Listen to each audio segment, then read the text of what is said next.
What's up, YouTube? This is your friendly neighborhood movie nerd back to give you guys everything that is going on in the world of movies and TV. And guys, we are now in 2018, so now 2017 is over and we are in for a brand new year of both movies and television. But I'd like to look back on some of the best television that we got from 2017, because while it may not have been as great a year for television that 2016 was, as I have emphasized, 2016 is one of the best years of television we have ever gotten. We still got some solid, great seasons of TV we got in the year of 2017, because despite the fact that it was oversaturating us with new content after new content after new content, Netflix did have some supremely great new content. But it wasn't just Netflix, it was HBO, it was Showtime. Even some of the networks had some supremely solid new TV shows and returning TV shows that came back. So I'm going to break down some of my favorite TV seasons that came out in the year of 2017. It's a little bit harder to do network shows because network shows go from the fall of one year to the spring of another year, so you're probably not going to see a lot of those on this list. Instead, I'm primarily going to focus on shows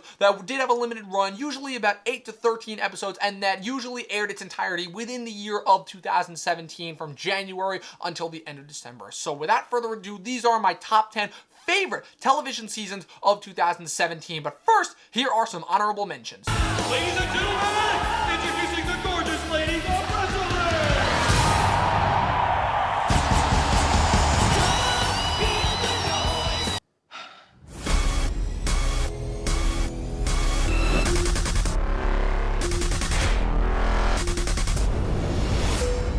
Look at me, I know what I am. What's that? Is at its essence that measure of a man's choices. What you do today for our family. It's any way you desire. The Dark Army needs to know what he's done. You understand the consequences. She's a terrorist. People are going to die! If we don't do anything, there'll be no coming back from this.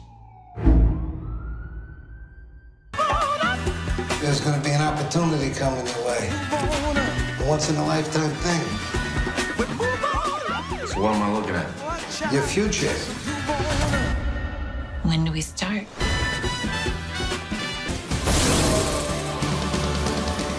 I'm back! Uncharted territory. Bold new discoveries! You guys, our family is awesome! Aw, family truly is the greatest adventure of... Oh no, the ground! Feuds are never about hate. Feuds are about pain. And action. I barely touched her. Did you get it? Wherever you are, I hope you're happy. I really do, Bojack. The mailbox is full. Goodbye.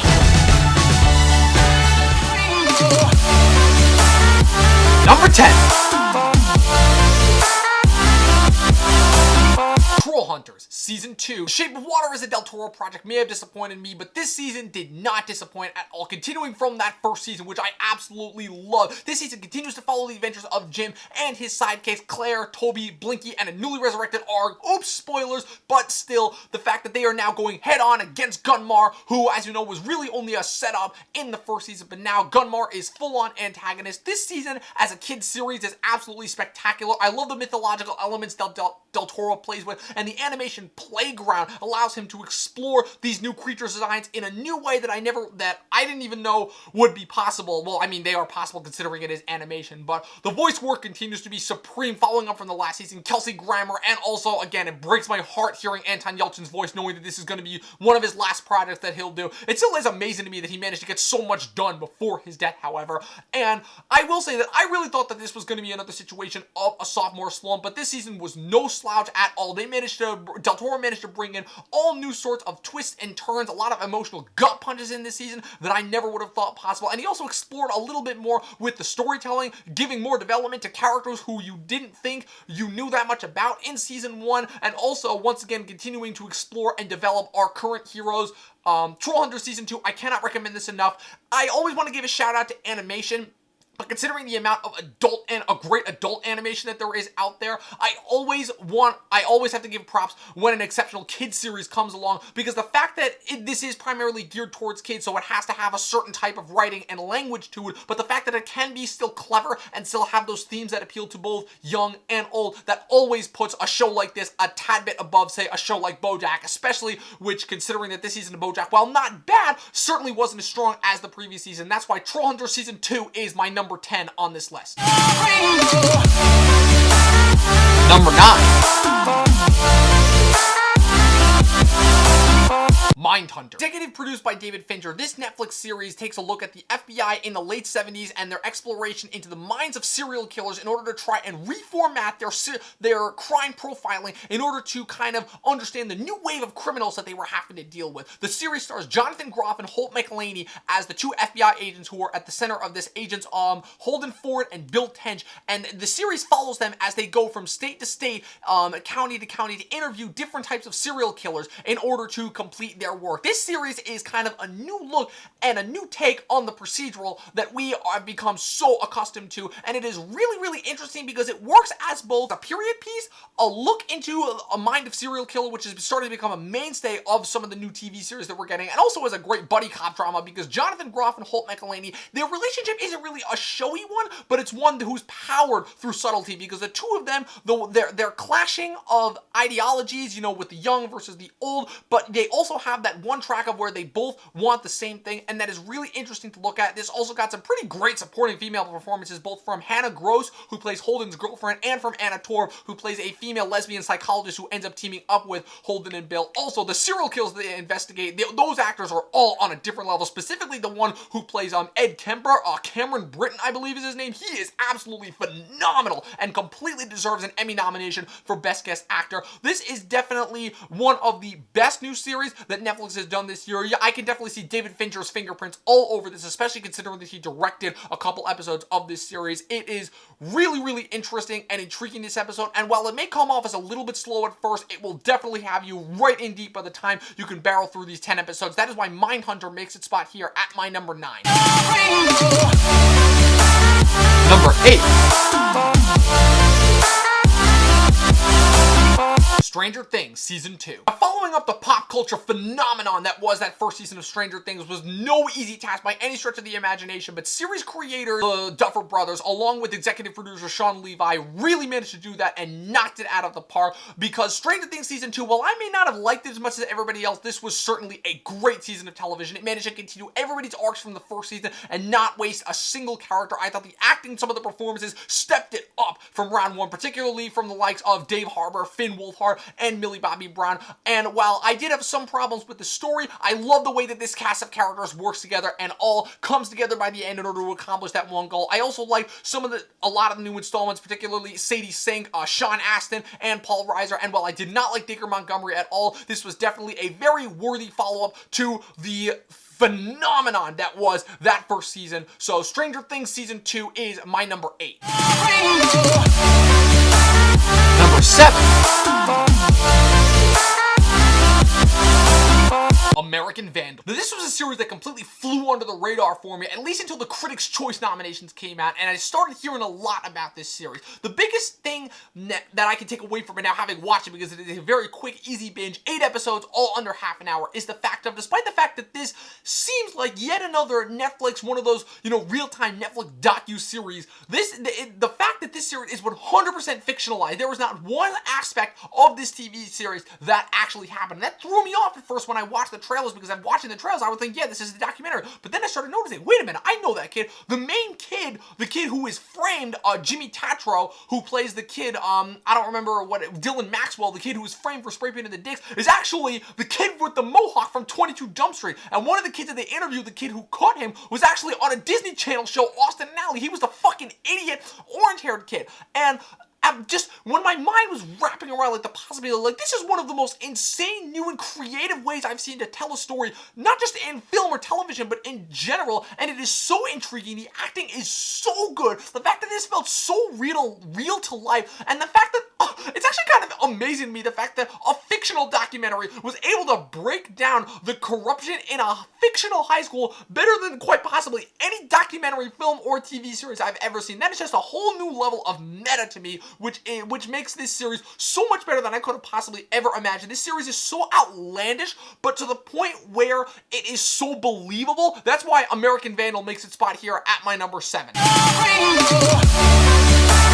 Number 6.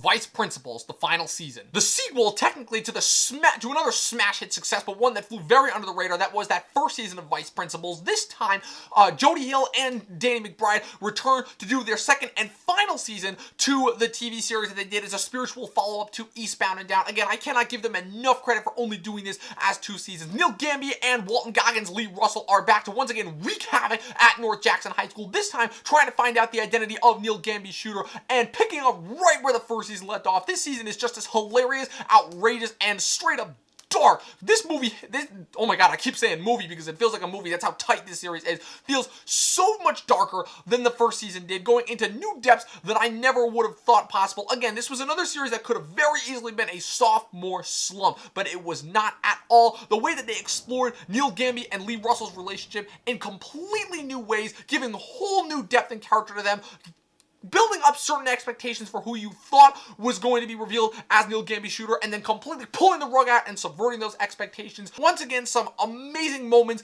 and performances from this final season, and I really, really hate to see this series go because it did have such a perfect ending, but it did have such a perfect ending. That's why Vice Principals, the final season, makes its spot here at my number 6. Number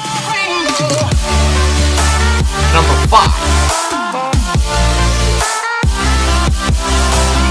I'm dying up here. And this pisses me off the most because this show was so freaking good. From the minute that I saw the first trailer, and I got a couple of vibes of Vinyl from it, and I got worried at first, but then I watched that first episode, which Showtime actually put online a couple months before the show actually aired, and I'm like, oh my god, this show is amazing. And I hate the fact that nobody is talking about it, because the fact that it is tackling stand-up comedy and making it such another great period piece of the 70s is just one small aspect that makes this show as amazing as it is, because the cast that they've assembled, the fact that they have that they do such a great mix by mixing great actors with real stand-up comedians like Andrew Santino and Eric Griffin, and the fact that every single person feels needed to make the chemistry and the vibe and just the pure energy that is emitted by this show work. But it's more than that. It's the fact that this show goes so deep into the mindset of just how damaged most stand-up comedians are and just how damaged they need to be in order to make their comedy as great as it is. This is one of the most passionate, vibing shows that the year of 2017 really, really needed. I got a lot of unintentional creativity and a lot of laughs from a show that is really not a comedy at all. And I really, that's kind of the best way to tackle, the world of stand-up comedy is by doing a straight-up drama. Some of the best performances I've seen all year from this show. Another great performance from Melissa Leo, RJ Kyler, the comedy duo that was Clark Duke and Andrew Santino. Clark Duke and Michael Angarano. I love their back and forth. Andrew Santino had some really touching, heartbreaking performances. Ari Grainer, Eric Griffin, Al Madrigal, Jake Lacey coming in halfway through the season and knocking the socks off, giving quite possibly the best performance of the entire season. This is a show that I cannot talk about enough. I am so glad that that Showtime gave this a second season, and I cannot wait to see it back next year. This is a show that more people need to watch and need to be talking about. I'm dying up here, makes its spot here at my number 5. Number 4. American Gods. Now, in preparation for this show, I read the book by Neil Gaiman, and I absolutely loved it. But at the same time, I thought, how the hell are Brian Fuller and Michael Green going to adapt this this monstrosity of a novel into an 8-episode TV series for Stars. And after watching that show, I am completely enthralled because what they were able to do with this show, taking the idea of these ancient mythological deities and bringing them into the modern day world, and just the way that they were introduced the character of Shadow Moon and throwing them into this madcap world, the way they're able to introduce the old gods and the new gods, it is absolutely enthralling. This is another show that not enough people are talking about because it is truly, truly spectacular, and it kills me that Fuller and Green walked away after that first season because it means that we're possibly never gonna get the second season, which really sucks because I want to see a follow-up so badly. I love the relationship between Shadow and Wednesday. It is everything that I could have possibly have wanted it from the books. I love the back and forth between Ricky Whittle and Ian McShane. Their back and forth, their chemistry, their acting is pitch perfect. I also have to give a major shout out to Emily Browning as Shadow's wife, Laura, because Laura is a character who I didn't really care that much about from the books, but Emily Browning does such a good job of embodying just what an unlikable character she is and making her really into an unapologetic bitch. And that is just one of the unsung amazing facets of the show. Also, all the other supporting players and deities that come in here, particularly Pablo Schreiber as Mad Sweeney. I also love Bruce Langley as Technical Boy, Gillian Anderson as Media. The fact that she is able to play so many different personalities with all as a perfect capitulation of her character. Kristen Chenoweth as Easter, Peter Stormare as Chernobog, Orlando Jones, who in one friggin' scene as the trickster god Anansi is able to deliver an Emmy-winning performance, and it still kills me that he was completely snubbed for the Emmys for Best Cast Actor, because I thought that at the very least that was going to be recognized with the Emmys. But again, American Gods, everything that I could have possibly wanted out of the book. I really, really hope it does come back with Fuller and Green still back. Like, I hope they end up changing their minds and coming back to it. American Gods, great show, not a show that enough people are watching. That is why it makes this spot here at my number 4. Number 3. Big Little Lies. I'm not gonna lie, this was a show that I had absolutely no interest in watching at first. The trailer did nothing special for me. I liked the talent that was involved. I liked the creator behind it. I love Jean-Marc Vallée, but this was a series that I had no interest in until one of my friends pointed me onto it, and I'm like, all right, I'll watch it, and I watch it, and oh my god, this is one of the best, not just TV seasons of this year, but TV seasons that I've seen in a very long time. It deserves every single accolade that it got this year, because for a series that I keep wanting to say film, because that's how great these television series are coming and how tight their storytelling is. They feel like film, because for a series that is about a group of rich upper middle class women living in Monterey, California, this is just a great set of character pieces. This is a great look into several issues that are very pressing in today's world. This is some of the best performances from actresses that I really didn't either care that much about or didn't follow that much. This is Reese Witherspoon's best performance in years. This is the best I've ever seen Shailene Woodley. I love Nicole Kidman. I love Laura Dern, Zoe Kravitz, Adam Scott. Like, the list goes on and on and on. The cinematography in this is absolutely gorgeous. Like, it is on another level. And I love how tight this story is. Like, from beginning to end, the way it flows so smooth and seamlessly, it really does feel like a film. And the idea of domestic abuse, despite the fact that I find that Alexander Skarsgård is easily the weakest part of this series, and I do have to disagree with all of the critical acclaim that he is getting, the domestic abuse that this series shines a light on, it is so intriguing and interesting, despite the fact that it is horrific to watch. And I cannot stress enough how great this series was, and it kind of kills me that it is getting a second season, because it was pitched as a miniseries and the story was closed off and didn't really leave a whole lot of openings, considering the fact that the mystery was solved, despite the fact that they are bringing in Andrea Arnold to direct every episode of season 2. But still, Big Little Lies, absolutely spectacular, deserves every bit of praise that it gets. That's why it makes this spot here at my number 3. Number 2. Master of None Season 2. Now, this show's first season was not necessarily a bad season of television, but at the same time, it wasn't necessarily one that I loved. I certainly liked it, and it was a very well-made, very good season of television, but it wasn't necessarily that it hit me hard. This season, however, oh my god, from the opening episode, which is a beautiful ode to the 1940s film Bicycle Thieves, just shows the passion and creativity that Aziz Ansari truly has to show. And this series was a tour de force of filmmaking, of writing, of passion, of acting of love, of relationships. So many moments in this season just spoke directly to me. The scene at the end of episode 5 where it's just a continuous shot on him in the limo as he's leaving that girl. Like, I know exactly what he feels like when he has been through that. Oh my God.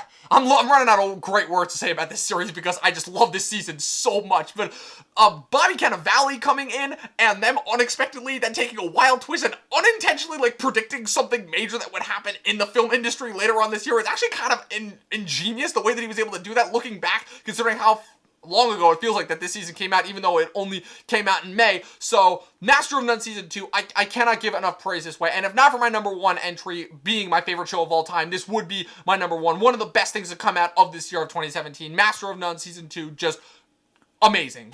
And my number 1 selection is